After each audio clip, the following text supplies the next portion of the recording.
বাংলার মেয়ে হিসাবে আমি ওনার কাছে জানতে গিয়েছিলাম কালকের ঘটনার পর, কালকে যে জাজমেন্ট পাস হলো তারপরে কিভাবে যত স্বাস্থ্যকর্মী আজিগর হাসপাতালে হোক বা বিভিন্ন হাসপাতালে, বাংলার যে কোনো হাসপাতালে স্বাস্থ্যকেন্দ্রগুলিতে নাইট ডিউটি করে, তাহলে কোন নিরাপত্তায় বা কার দায়িত্বের মধ্যে পড়বে আমাদের সুরক্ষা?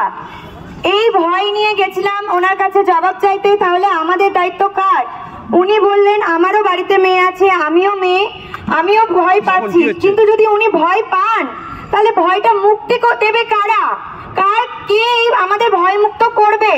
আমার প্রশ্ন, এই যে আমরা বিচার চাইবো কার কাছে?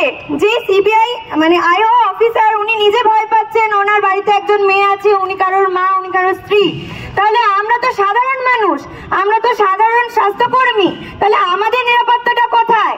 উনি তখনও বারবার বলেন আমাদের উপর ভরসা রাখুন, আমাদের উপর ভরসা রাখুন। কিন্তু আমি বলি আজ 4 মাস হয়ে গেল, 1 মাসের মাথায় আপনারা অ্যারেস্ট করলেন, অভিযুক্ত হিসাবে আপনারা স্ট্যাম্প দিলেন, কিন্তু তারপর 3 মাস পর তাদেরকে ছাড়াও দিলেন।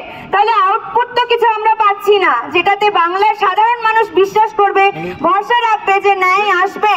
তাহলে ন্যায়টা কবে আসবে? এই জবাব আপনারা কবে দেবেন?